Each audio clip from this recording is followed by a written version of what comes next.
आपन्न संस्कृतिं घोरां यन्नाम विवशो गृणन् ततः सद्यो विमुच्येत यं बिभेते स्वयं भवः तन्न शुश्रूषमाणानाम् अर्हसि अंगानुवर्णितुं यस्यावतारो भूतानां क्षेमाय च भवाय च। नैमिषे अनिमिष क्षेत्रे दीर्घेण सत्रेण आसीनाः हरेः कथायां सक्षणाः शौनकादयः ऋषयः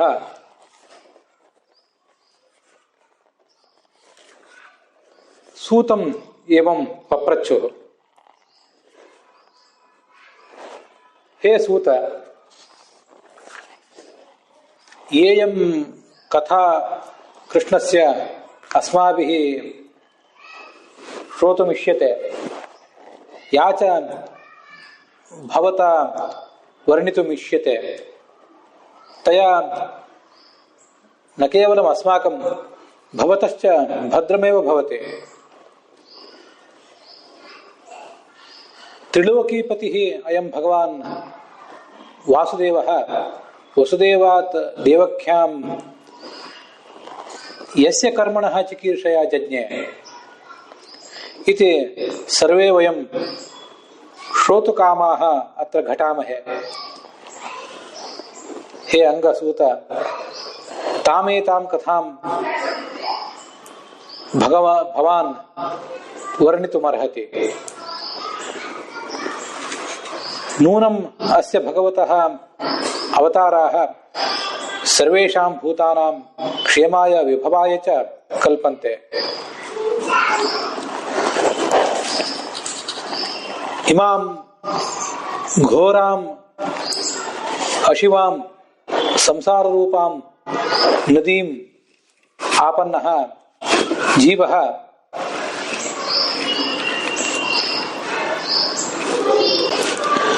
सद्य एव तत्क्षणादेव आत्मानं मोचयितुं तु ध्रुवमिच्छति, परन्तु केन कर्मणा कृतेन कया कथया श्रुतया अयं जीवः सद्यः विमुच्येत। तमेतम् उपायं च भवान् विवरीतुमर्हति। यद्यप्यस्मिन् लोके अनेकानि श्रोतव्यानि शास्त्राणि उपलभ्यन्ते, तानि च शास्त्राणि भूरि कर्माणि अनेकानि कर्माणि प्रतिपादयन्ति। अतः किं कर्म कर्तव्यं, किं वा श्रोतव्यम्? अतः सर्वेषां भूतानां भद्राय भवान् कथामेतां ब्रवीतु तावत्।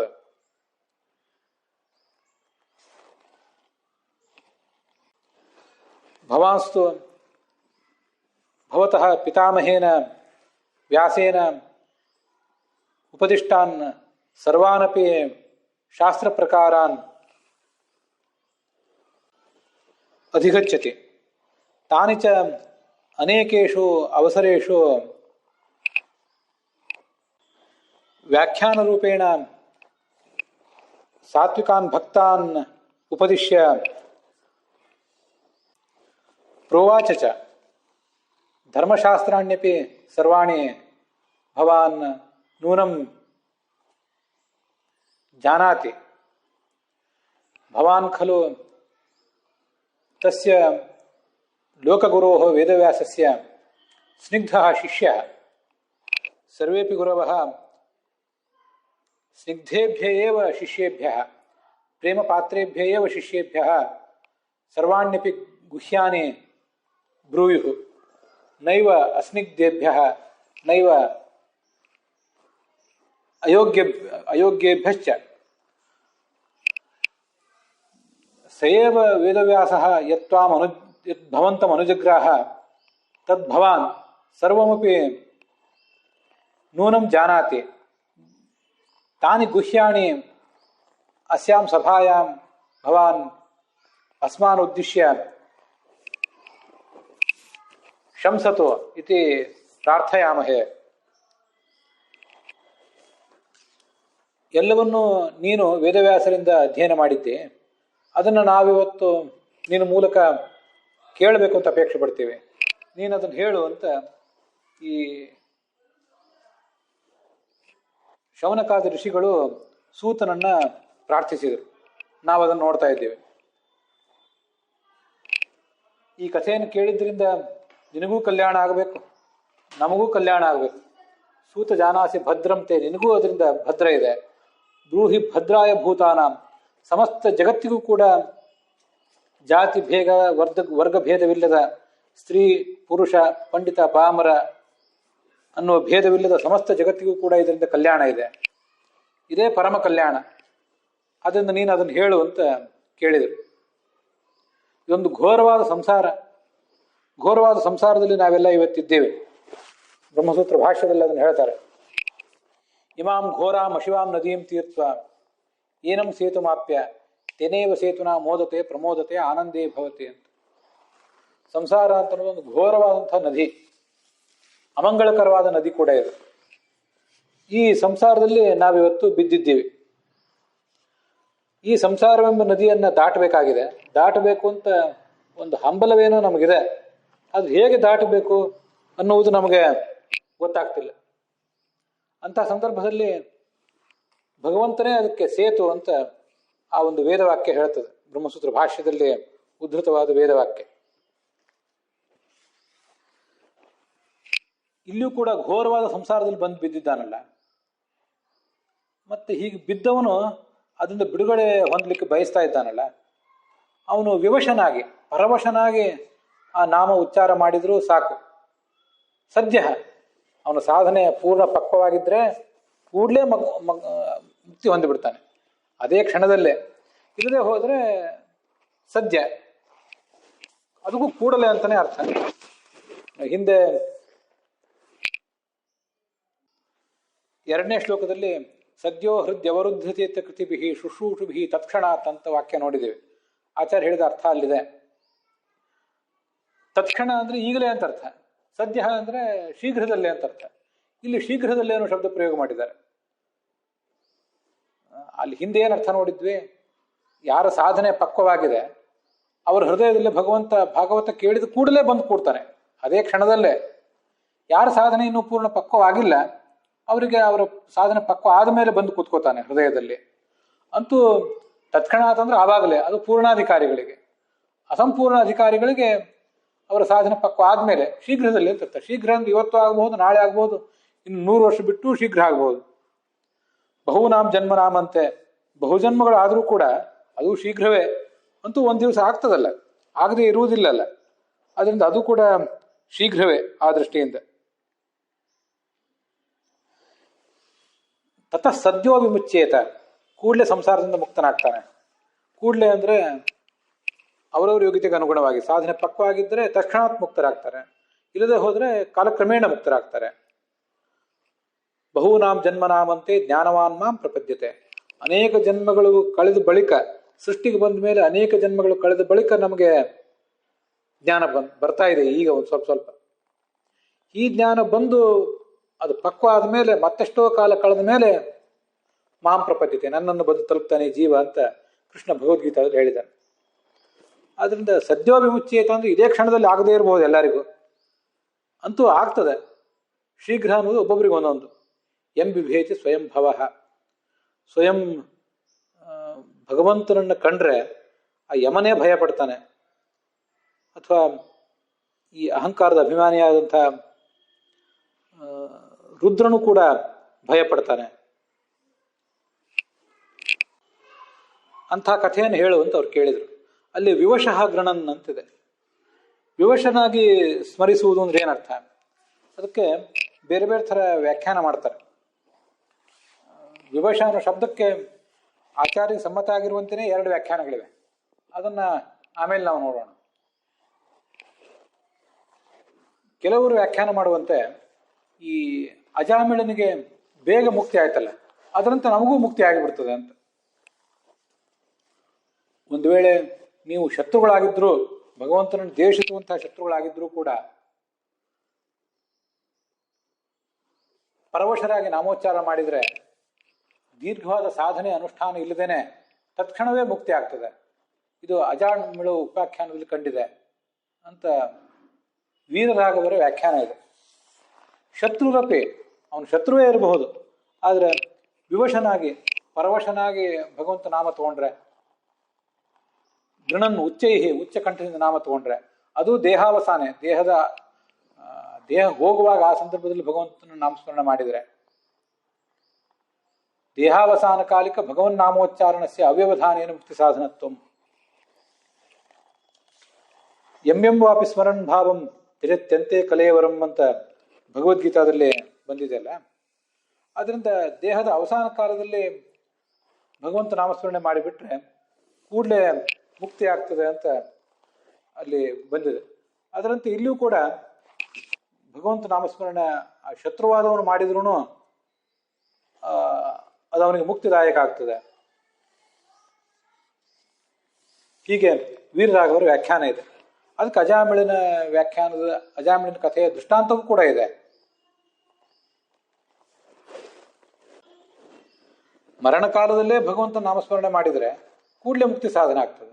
ಬೇರೆ ಕಾಲದಲ್ಲಿ ಭಗವಂತ ನಾಮಸ್ಮರಣೆ ಮಾಡಿದರೆ ಕರ್ಮಯೋಗ, ಜ್ಞಾನಯೋಗ ಇತ್ಯಾದಿಗಳನ್ನು ಆಚರಣೆ ಮಾಡಿ ಆಮೇಲೆ ಕ್ರಮವಾಗಿ ಅದು ಮುಕ್ತಿಗೆ ಸಾಧನ ಆಗ್ತದೆ. ಏತಚ್ಚ ಷಷ್ಠೇ ಅಜಾಮಿಲೋಪಾಖ್ಯಾನೇ ಪ್ರಪಂಚ ಇಷ್ಯತೆ ಅಂತ ಹೀಗೆ ವೀರರಾಘವರು ಅದಕ್ಕೆ ವ್ಯಾಖ್ಯಾನ ಮಾಡ್ತಾರೆ. ಆದರೆ ಆ ಥರದ ಅಭಿಪ್ರಾಯ ಸರಿಯಲ್ಲ. ವಿವಶಃ, ಪರವಶನಾಗಿ ಅಂತ ಅರ್ಥ ಇದೆಯಲ್ಲ, ವಿವಶ ಅನ್ನೋದು ಮತ್ತೊಂದು ಎರಡು ಅರ್ಥಗಳನ್ನ ಆಮೇಲೆ ನೋಡೋಣ. ಅಂತೂ ಈಗ ಪರವಶನಾಗಿ, ಅದು ಹೇಗೆ ಪರವಶನಾಗ್ಲಿಕ್ಕೆ ಸಾಧ್ಯ? ಶತ್ರುವಾದವನು ಕೂಡ ಹಾಗೆ ಪರವಶನಾಗ್ಲಿಕ್ಕೆ ಸಾಧ್ಯ ಏನು? ಅಥವಾ ಭಗವಂತನ ಭಕ್ತನೇ ಹೇಗೆ ಪರವಶನಾಗ್ಲಿಕ್ಕೆ ಸಾಧ್ಯ? ಅದನ್ನು ಸ್ವಲ್ಪ ನಾವು ಭಾಗವತ ತಾತ್ಪರ್ಯಕ್ಕೆ ಅನುಗುಣವಾಗಿ ನೋಡಬೇಕು. ಅದು ಬ್ರಹ್ಮ ವೈವರ್ತ ಪುರಾಣದಲ್ಲಿ ಬಂದಿದೆ ವಿಚಾರ. ಶಾರೀರಾತ್ ವಾಚಿಕಾಭ್ಯಾಸ ವಾಚಿಕಾನ್ ಮಾನಸೋ ಭವೇತ್ ಮಾನಸಾತ್ ವಿವಶಾನ್ ಮುಚ್ಚೇತ್ ನಾಣ್ಯಥಾ ಮುಕ್ತಿರಿಷ್ಯತೆ ಅಂತ ಅಲ್ಲಿ ಬಂದಿರುವಂಥ ಶ್ಲೋಕ. ಶಾರೀರಾತ್, ನಾವು ಶಾರೀರಿಕ ಅಭ್ಯಾಸದಿಂದ, ವಾಚಿಕ ಅಭ್ಯಾಸ ಸಾಧ್ಯ ಆಗ್ತದೆ. ಆ ವಾಚಿಕ ಅಭ್ಯಾಸದಿಂದ ಹರಿಸ್ಮರಣ ರೂಪವಾದಂತಹ ಮಾನಸ ಅಭ್ಯಾಸ ಸಿದ್ಧ ಆಗ್ತದೆ. ಆ ಮಾನಸ ಅಭ್ಯಾಸದಿಂದ ಅವನು ಮುಕ್ತನಾಗ್ತಾನೆ. ಇದು ತಾತ್ಪರ್ಯ ಆ ಶ್ಲೋಕದ್ದು. ಇಲ್ಲಿ ಶಾರೀರ ಅಂತಿದೆಯಲ್ಲ, ಶಾರೀರಾತ್ ವಾಚಿಕಾಭ್ಯಾಸ ಅಂತ, ಶಾರೀರಿಕ ಅಭ್ಯಾಸ ಅಂತ. ಶಾರೀರಿಕ ಅಭ್ಯಾಸ ಅಂದರೆ ಭಗವಂತನನ್ನು ಮತ್ತು ಭಾಗವತರನ್ನು ನಾನಾ ರೀತಿಯಿಂದ ಸೇವಿಸುವುದು, ದೇವಗೃಹವನ್ನು ಸ್ವಚ್ಛ ಮಾಡುವುದು, ಅಲ್ಲಿಯ ಉಪಕರಣಗಳನ್ನು ಸ್ವಚ್ಛವಾಗಿ ಇಟ್ಕೊಳ್ಳುವುದು, ಭಾಗವತರಿಗಾದರೆ ಭಗವಂತನ ಭಕ್ತರಿಗಾದರೆ ಅವರಿಗೆ ಬೇಕಾದ ಅನುಕೂಲಗಳನ್ನು ಮಾಡಿಕೊಡುವುದು, ಇಂಥದ್ದೆಲ್ಲ ಆ ಶಾರೀರಿಕ ಅಭ್ಯಾಸ. ಅದು ಆ ಶಾರೀರಿಕ ಅಭ್ಯಾಸವನ್ನು ಮೊದಲು ಮಾಡ್ತಾ ಇರಬೇಕು. ಆರಂಭದ ಹಂತದಲ್ಲೇ ಶ್ರವಣ, ಮನನ, ಧ್ಯಾನ ಇತ್ಯಾದಿಗಳಲ್ಲಿ ಎಲ್ರಿಗೂ ಕೂಡ ಆಸಕ್ತಿ ಬರೋದಿಲ್ಲ. ಶಾರೀರವಾದ ಈ ಅಭ್ಯಾಸವನ್ನು ಮಾಡ್ತಾ ಇದ್ರೆ ಕ್ರಮವಾಗಿ ವಾಚಿಕಾಭ್ಯಾಸ ಸಾಧ್ಯ ಆಗ್ತದಂತೆ. ವಾಚಿಕಾಭ್ಯಾಸ ಅಂದರೆ ಅಧ್ಯಯನ, ಪ್ರವಚನ ಮತ್ತು ಶ್ರವಣವೂ ಕೂಡ ಸಾಧ್ಯ ಆಗ್ತದೆ ಅಂತ ತಿಳ್ಕೊಳ್ಬೇಕು. ಅಲ್ಲಿ ಶ್ರವಣವನ್ನು ಬೇಕಾದರೆ ಶಾರೀರದಲ್ಲೇ ಸೇರಿಸ್ಕೋಬಹುದು ಅಥವಾ ವಾಚಿಕದಲ್ಲಿಯೂ ಸೇರಿಸ್ಬೋದು. ವಾಚಿಕ ಅಂದರೆ ಮಾತಿನಿಂದ ನಡೆಯುವುದು ಅಂತ. ಶ್ರವಣ ಏನು ನಾವು ಮಾಡ್ತೀವಲ್ಲ, ಶಾಸ್ತ್ರದ ಶ್ರವಣ, ಅದು ನಮ್ಮ ಮಾತಿನಿಂದ ನಡೆಯೋದಲ್ಲ, ಗುರುಗಳ ಮಾತಿನಿಂದ ನಡೆಯೋದು, ಅದು ನಮ್ಮ ಕಿವಿಯಿಂದ ನಡೆಯೋದು. ಆದ್ದರಿಂದ ಶಾರೀರ ಅಭ್ಯಾಸ ಅಂದರೆ ಭಗವಂತನ ಮತ್ತು ಭಾಗವತರ ಸೇವಾ ಮಾಡಲಿಕ್ಕೆ ಕಲಿಯುವುದು, ಶುಶ್ರೂಷೆ ಮಾಡುವುದು. ಶುಶ್ರೂಷೆ ಮಾಡುವುದು ಅಂತ ಏನಿದೆ, ಅದು ದೈಹಿಕ ಸೇವಾ ಆಗಿರ್ಬೋದು, ಅಲ್ಲಿ ಸ್ವಚ್ಛ ಮಾಡುವುದು ಇತ್ಯಾದಿ ಸೇವಾ ಆಗಿರ್ಬೋದು. ಅದರಂತೆ ಆ ಶ್ರವಣ ಮಾಡಲಿಕ್ಕೆ ಇಚ್ಛೆಯೂ ಕೂಡ ಒಂದು ಶಾರೀರಿಕ ಅಭ್ಯಾಸವೇ. ಯಾಕಂದ್ರೆ ಕಿವಿಯೂ ಕೂಡ ಶರೀರದಲ್ಲೇ ಸೇರ್ತದೆ, ಮಾತು ಕಿವಿಯಲ್ಲೇ ಸೇರ್ತದೆ, ಅದು ವಿಚಾರ ಬೇರೆ. ಒಂದು ಕಡೆ ಭಾಗವತರು ಪ್ರವಚನ ಮಾಡ್ತಾ ಕೂತಿದ್ರೆ, ಪಾಠ ಮಾಡ್ತಾ ಕೂತಿದ್ರೆ, ಅಲ್ಲಿ ಅದನ್ನು ಕೇಳುವ ಅಭ್ಯಾಸ ಮಾಡ್ಕೊಳ್ಬೇಕು. ಮೊದಲು ಅಲ್ಲಿ ಕುತ್ಕೊಳ್ಳುವ ಅಭ್ಯಾಸ ಮಾಡಬೇಕು. ಅದೇ ದೊಡ್ಡ ಸೇವಾ ನಾವು ಪ್ರದಕ್ಷಿಣೆ, ನಮಸ್ಕಾರ ಇತ್ಯಾದಿ ಸೇವಾಗಳನ್ನು ಬಹಳ ಸುಲಭವಾಗಿ ಹಾಕಿಬಿಡ್ಬೋದು. ದೊಡ್ಡ ಪ್ರಮಾಣದಲ್ಲಿ ಧನ ಕೊಟ್ಬಿಟ್ರೆ ಅದು ಒಂದು ಸೇವಾ ಆಗಿಬಿಡ್ಬೋದು. ಆದರೆ ಎಲ್ಲಿ ಪಾಠ ಪ್ರವಚನಗಳು ನಡೆದಿರ್ತವೆ ಆ ಜಾಗದಲ್ಲಿ ಒಂದು ಕಡೆ ಕೂತ್ಕೊಳ್ಳುವಂಥ ಅಭ್ಯಾಸ ಮಾಡಿದರೆ ಅದು ಶಾರೀರದ ಅಭ್ಯಾಸ. ಕೂತ್ಕೊಂಡು ಕೇಳಬೇಕು, ಬರೇ ಕೂತ್ಕೊಳ್ಳೋದಿಲ್ಲ. ಕಿವಿ ಮುಚ್ಕೊಂಡು ಕೂತ್ಕೊಂಡು ಕೇಳಿದ್ರೆ ಏನು ಲಾಭ ಇಲ್ಲ. ಕೂತ್ಕೊಂಡು ಕೇಳಬೇಕು, ಅದು ಶಾರೀರ ಅಭ್ಯಾಸ. ಅದರಿಂದ ವಾಚಿಕಾಭ್ಯಾಸ ಸಾಧ್ಯ ಆಗ್ತದೆ. ಮೊದಲು ಆ ಶ್ರವಣ ಮಾಡಿದರೆ ಆಮೇಲೆ ನಾವು ಅಧ್ಯಯನ ಮಾಡಲಿಕ್ಕೆ ಅಥವಾ ನಾವು ಇನ್ನೊಬ್ರಿಗೆ ಪ್ರವಚನ ಮಾಡಲಿಕ್ಕೆ ಅದು ವಾಚಿಕಾಭ್ಯಾಸ, ಅದು ಸಾಧ್ಯ ಆಗ್ತದೆ. ಆದ್ರಿಂದ ಮಾನಸಾಭ್ಯಾಸ ಸಾಧ್ಯ ಆಗ್ತದೆ. ಮಾನಸಾಭ್ಯಾಸ ಅಂದರೆ ನಿರಂತರವಾಗಿ ಹರಿನಾಮ ಸ್ಮರಣ ರೂಪವಾದಂತಹ ಮಾನಸಾಭ್ಯಾಸ ಅದರಿಂದ ಸಾಧ್ಯ ಆಗ್ತದೆ. ಅದರಿಂದ ಮುಕ್ತನಾಗ್ತಾನೆ. ಯಾರಿಗೂ ಕೂಡ ಎಂಥ ಶತ್ರುಗಳಿಗೆ ಏನೂ ಸಂಸ್ಕಾರ ಇಲ್ಲದೆ ಇದ್ದವರಿಗೆ ಆಕಸ್ಮಿಕವಾಗಿ ಇದ್ದಕ್ಕಿದ್ದಂತೆ ಮಾನಸ ಅಭ್ಯಾಸ ಎಂದು ಸಾಧ್ಯ ಆಗೋದಿಲ್ಲ. ಸುದೀರ್ಘವಾಗಿ ಮೊದಲು ಶಾರೀರ ಅಭ್ಯಾಸ ಸಾಧ್ಯ ಆಗಬೇಕು. ಶಾರೀರ ಅಭ್ಯಾಸದಲ್ಲಿ ವಿಷ್ಣು ವೈಷ್ಣವ ಸೇವಾ ರೂಪವಾದ ಶಾರೀರಿಕ ಅಭ್ಯಾಸ ಅಂತಿದೆಯಲ್ಲ, ಅಲ್ಲಿ ನನ್ನ ದೃಷ್ಟಿಯಲ್ಲಿ ಅವು ಮಾತ್ರ ಅಲ್ಲ. ಒಬ್ಬ ಸಾಧಕ ಬೆಳಗಿನ ಜಾವದಲ್ಲಿ ಬೇಗ ಏಳುವುದರಿಂದ ಹಿಡಿದು ಆ ಹರಿಣ ಮಂದಿರವನ್ನು ಸ್ವಚ್ಛ ಮಾಡುವುದರಿಂದ ಹಿಡಿದು ಗುರುಗಳಿಗಿಂತ ಮುಂಚೆ ಶಿಷ್ಯ ಏಳಬೇಕು ಅಂತ ಈಗೆಲ್ಲ ಮುಂದೆ ಭಾಗವತದಲ್ಲಿ ಬರ್ತದೆ, ಅದನ್ನೂ ಹಿಡಿದು ಇವೆಲ್ಲವೂ ಕೂಡ ಶಾರೀರ ಅಭ್ಯಾಸದಲ್ಲೇ ಸೇರಿವೆ. ಮತ್ತೆ ಸಂಧ್ಯಾ ವಂದನೆ, ದೇವರ ಪೂಜೆ, ಬ್ರಹ್ಮಯಜ್ಞ, ವೈಶ್ವದೇವ, ಬಲಿಹರಣ ಮೊದಲಾದದನ್ನ ಏನು ಮಾಡ್ತಾನೆ ಅವು ಎಲ್ಲ ಶಾರೀರ ಅಭ್ಯಾಸಗಳೇ. ಅದನ್ನೆಲ್ಲ ಒಂದ್ ಕಡೆ ಮಾಡ್ಲಿಕ್ಕೆ, ಒಂದ್ ಕಡೆ ಕೂತ್ಕೊಂಡು ಮಾಡ್ಲಿಕ್ಕೆ ಸಾಧ್ಯ ಆಗ್ಬೇಕು ನಮ್ಗೆ. ಮನುಷ್ಯ ಓಡಾಡುವುದಾದ್ರೆ ಎಲ್ಲೆಲ್ಲೋ ಓಡಾಡ್ತಿರ್ತಾನೆ, ಒತ್ತಡ ಇರ್ತದೆ, ಓಡಾಡ್ತಿರ್ತಾನೆ ಯಾವ್ದಾವ್ದು ಉದ್ಯೋಗಕ್ಕಾಗಿ. ಅಲ್ಲಿ ಈ ಓಡಾಡುವುದು ಬಹಳ ದೊಡ್ಡದಲ್ಲ, ಒಂದು ಕ್ಷಣದಲ್ಲಿ ಆಸನ ಜಯ ಆಗ್ಬೇಕಲ್ಲ, ಅದು ಬಹಳ ಮುಖ್ಯ. ಶಾರೀರ ಅಂತ ಹೇಳುವುದು ಅದನ್ನ ಅಂತ ನನಗೊಂದು ಅನಿಸ್ತದೆ. ಸ್ಥಿರವಾದ ಆಸನದಲ್ಲಿ ನಿತ್ಯಾನ್ಹಿಕಗಳನ್ನು ಮಾಡಲಿಕ್ಕೆ ಅಭ್ಯಾಸ ಮೊದಲು ಮಾಡಿದರೆ ಆ ಶಾರೀರ ಅಭ್ಯಾಸದಿಂದ ಅಂತಃಕರಣ ಒಂದು ಸ್ವಲ್ಪ ಸ್ವಚ್ಛ ಆಗಿ ಆವಾಗ ನಮಗೆ ಈ ನಾವು ಅಧ್ಯಯನ ಮಾಡಲಿಕ್ಕೆ, ನಾವು ಇನ್ನೊಬ್ರಿಗೆ ಪ್ರವಚನ ಮಾಡಲಿಕ್ಕೆ ಅರ್ಹತೆ ಬರ್ತದೆ. ಅದೇ ವಾಚಿಕಾಭ್ಯಾಸ. ಅದರಿಂದ ಮಾನಸಾಭ್ಯಾಸ ಸಾಧ್ಯ ಆಗ್ತದೆ. ಸೃಷ್ಟಿಗೆ ಬಂದಾಗಿನಿಂದಲೂ ಮುಕ್ತಿಗೆ ಹೋಗುವ ತನಕವೂ ಭಗವಂತನ ನಾವು ನಾಮಸ್ಮರಣೆ ಮಾಡ್ತಿರ್ತೀವಿ ಅಂತ ಹೇಳೋದು ಕಷ್ಟ. ಒಂದು ಬಾರಿ ಅಪರೋಕ್ಷ ಜ್ಞಾನ ಆದಮೇಲೆ ಭಗವಂತನ ನಾಮಸ್ಮರಣದ ರುಚಿ ಸಿಕ್ಕ ಮೇಲೆ ಮುಂದೆ ಅವನು ನಾಮಸ್ಮರಣೆ ಮಾಡಬಹುದು. ಆದರೆ ಸೃಷ್ಟಿಗೆ ಬಂದಾಗಿಂದನೂ ಅದನ್ನು ಮಾಡ್ತಾನೆ ನಮ್ಮಂಥವ್ರಿಗೆ ಅನ್ವಯಿಸುವುದು ಕಷ್ಟ. ಅದೇನೇ ಇರಲಿ, ಈಗ ನಾವಿರುವ ಹಂತದಲ್ಲಿ ಒಂದಿಷ್ಟು ಬಾಲ್ಯದ ಯೌವನದ ಹಂತವನ್ನು ಕಳೆದ ಮೇಲೆ ಆದರೂ ಭಗವಂತನ ನಾಮಸ್ಮರಣೆ ನಮಗೆ ನಿರಂತರವಾಗಿ ಬರಬೇಕು. ನಾಮಸ್ಮರಣವಿಲ್ಲದ ಸಮಯವನ್ನೇ ಕಳಿಬಾರದು. ತಸ್ಯರ್ಥೆ ಯಕ್ಷಣೋ ನೀತಃ ಉತ್ತಮ ಶ್ಲೋಕ ವಾರ್ತೆಯ ನೀತಯೇವ ಸಹ ಅಂತ ಭಾಗವತದಲ್ಲೇ ಮುಂದೆ ಬರ್ತದೆ. ಭಗವಂತನ ನಾಮಸ್ಮರಣೆ ಇಲ್ಲದೇನೆ ನಾವೇನಾದ್ರು ಕಾಲ ಕಳೆದ್ರೆ ಅದು ಹೊರಟೋದಂತೇನೆ. ಆದ್ರಿಂದ ಮೊದಲು ಶರೀರದಿಂದ ಕೈ ಕಾಲು ಒಂದ್ ಕಡೆ ಕೂತ್ಕೊಳ್ಳೋದು, ಆಸನ ಜಯ, ಪ್ರಾಣಾಯಾಮ, ಆಹ್ನಿಕಗಳು, ಭಗವಂತ ಭಾಗವತರ ಸೇವಾ, ಇದೆಲ್ಲ ಶಾರೀರಿಕ ಅಭ್ಯಾಸ. ಅದನ್ನು ಮಾಡಿದ್ರೆ ಮುಂದೆ ವಾಚಿಕಾಭ್ಯಾಸ ಸಾಧ್ಯ ಆಗ್ತದೆ. ಶ್ರವಣ ಮಾಡ್ಲಿಕ್ಕಾದ್ರೂ ಸಾಧ್ಯ ಆಗ್ತದೆ. ಶ್ರವಣವನ್ನು ಮೊದಲಿಂದಲ್ಲಾದ್ರೂ ಸೇರಿಸ್ಬೋದು, ಎರಡನೇದ್ರಲ್ಲಾದ್ರೂ ಸೇರಿಸ್ಬೋದು. ಆದರೆ ಅಧ್ಯಯನ ಮತ್ತು ಪ್ರವಚನ ಏನಿದೆ ಎರಡನೇದ್ರಲ್ಲೇ ಸೇರ್ತದೆ. ಅದೇ ವಾಚಿಕಾಭ್ಯಾಸ, ಬಾಯಿಯಿಂದ ಅದನ್ನು ಹೇಳುವುದು. ಆಮೇಲೆ ಮಾನಸಾಭ್ಯಾಸ, ನಿರಂತರವಾಗಿ ಭಗವಂತ ನಾಮಸ್ಮರಣೆ. ಬೇರೆ ಏನು ಕೆಲಸಗಳನ್ನು ನಮ್ಮ 5 ಜ್ಞಾನೇಂದ್ರಿಯ ಕರ್ಮೇಂದ್ರಿಯ ಮಾಡದೇ ಇದ್ರೂ ಮನಸ್ಸಿನಿಂದ ನಿರಂತರವಾಗಿ ಭಗವಂತನನ್ನು ಸ್ಮರಿಸುವುದು ಆಮೇಲೆ ಸಾಧ್ಯ ಆಗ್ತದೆ. ಅಷ್ಟಾದ್ಮೇಲೆ ಮಾನಸಾತ್ ವಿವಶವಾದ ಮಾನಸ ಸ್ಮರಣೆ. ನಾವೇನು ಪ್ರಯತ್ನ ಪಡದೆ ಹೋದರೂ ಕೂಡ ತಾನಾಗಿಯೇ ಅದು ನಮಗೆ ಸಾಧ್ಯ ಆಗಬೇಕು. ಭಗವಂತನ ನಾಮಸ್ಮರಣೆ ನಮ್ಮ ಉಸಿರಿನಲ್ಲಿ ಬೆರೆತು ಹೋಗಬೇಕು. ಅದನ್ನ ನಾವೀಗ ಹಂಸಮಂತ್ರ ಜಪ ಮಾಡ್ತೀವಲ್ಲ, ಹಂಸಮಂತ್ರ ಜಪ ಅನ್ನುವುದು ಎಷ್ಟು ನಾವು ಉಸಿರಾಡ್ತೀವಿ ಅದಕ್ಕೆ ಸಮಾನವಾಗಿರ್ತದೆ. ಒಳಗೆ ಮುಖ್ಯ ಪ್ರಾಣ ಕೂತ್ಕೊಂಡು ನಮ್ಮ ಉಸಿರಾಟದ ಸಂಖ್ಯೆಗೆ ಅನುಗುಣವಾಗಿ ಹಂಸಮಂತ್ರ ಜಪ ಮಾಡ್ತಿರ್ತಾನೆ ಅಂತ ಕೇಳಿರ್ತೀವಿ. ನಿರಂತರವಾಗಿ ನಾಮಸ್ಮರಣೆ ಮಾಡುವ ಶಕ್ತಿ, ಸಿದ್ಧಿ ಅವನಿಗೆ ಹೇಗೆ ಬಂತು ಅನ್ನೋದನ್ನ ನಾವು ಗಮನಿಸಿದ್ರೆ, ರಾತ್ರಿ ಕಾಲದಲ್ಲಿ ಮಲಗುವಾಗ ಬೇಡ, ಉಳಿದ ಸಂದರ್ಭದಲ್ಲಿ ಆದರೂ ಆ ಭಗವಂತ ನಾಮಸ್ಮರಣೆಯನ್ನು ಯಥಾಶಕ್ತಿ ನಾವು ಮಾಡುವುದನ್ನ ರೂಢಿ ಮಾಡ್ಕೋಬೇಕು. ಹಾಗದು ಕ್ರಮವಾಗಿ ಮಾಡಿದಾಗ ತಾನಾಗಿಯೇ ಭಗವಂತ ನಾಮಸ್ಮರಣೆ ಬಂದೇ ಬರ್ತದೆ. ಅದರಿಂದ ಅವನಿಗೆ ಮುಕ್ತಿ ಆಗ್ತದೆ ಅಂತ ಅದರ ತಾತ್ಪರ್ಯ. ಇಲ್ಲಿ ವಿವಶ ಅಂತ ಬಂತಲ್ಲ, ಆ ವಿವಶ ಅನ್ನೋ ಶಬ್ದಕ್ಕೆ ಭಾಗವತ ತಾತ್ಪರ್ಯದಲ್ಲಿ ಒಂದು ಕಡೆ ವಿ ಅಂದರೆ ಭಗವಂತ, ವಿಪಕ್ಷಿ ಪರಮಾತ್ಮನೋ ಅಂತಿದೆ. ವಿ ಅಂದರೆ ಭಗವಂತನೂ ಹೌದು, ಗರುಡನೂ ಹೌದು. ವಿವಶನಾಗಿ ಅಂದರೆ ಭಗವಂತನ ವಶನಾಗಿ ಮಾಡುವ ಅಭ್ಯಾಸ. ನಾವು ಈಗ ಯಾರ್ಯಾವುದೋ ವಶರಾಗಿ ಬಿಟ್ಟಿದ್ದೀವಿ. ಅನ್ನ ವಸ್ತ್ರಕ್ಕಾಗಿ ಅನ್ಯರ ವಶರಾಗಿ ನಾವೀಗ ಪರದಾಡ್ತಾ ಇದ್ದೀವಿ. ಆದ್ರಿಂದ ನಮ್ಮ ಸಂಸಾರ ಅಂತಂದು ಘೋರವಾಗಿರೋದು. ಆದರೆ ನಾವು ಅದರಿಂದ ಮೇಲೆ ಬರಬೇಕು. ವಿಹಿ ಪರಮಾತ್ಮ ತಸ್ಯ ವಶೋ ಭವೇತ್ ವಿವಶಾತ್. ಭಗವಂತನ ವಶನಾಗಿರುವುದರಿಂದ ಎಲ್ಲವೂ ನಮಗೆ ಸಾಧ್ಯ ಆಗ್ತದೆ ಇಂದು ಒಂದರ್ಥ ಭಾಗವತ ತಾತ್ಪರ್ಯದ ಪ್ರಬೋಧಿನಿ ಅನ್ನೋ ವ್ಯಾಖ್ಯಾನದಲ್ಲಿ. ಇದಕ್ಕೆ ಯಾದವಾರ್ಯರು ಮತ್ತೊಂದು ಅರ್ಥ ಹೇಳ್ತಾರೆ. ವಿವಶನಾಗಿ ಅಂದರೆ ವಶನಾಗಿರುವುದು ಅಂದರೆ ಅಧೀನಾಗಿರುವುದು ಅಂತ ಅರ್ಥ. ವಿವಶನಾಗಿರುವುದು ಅಂದರೆ ಅಧೀನನಾಗಿಲ್ಲದೆ ಇರುವುದು ಅಂತ ಅರ್ಥ. ಅದನ್ನೇ ಪುರಾಣಿಕಾಚಾರ್ಯರು ತಮ್ಮ ಸುಲಲಿತ ಭಾಗವತ, ಭಾಗವತ ತಾತ್ಪರ್ಯ ಇತ್ಯಾದಿ ಕಡೆ ಬರೆದಿದ್ದಾರೆ.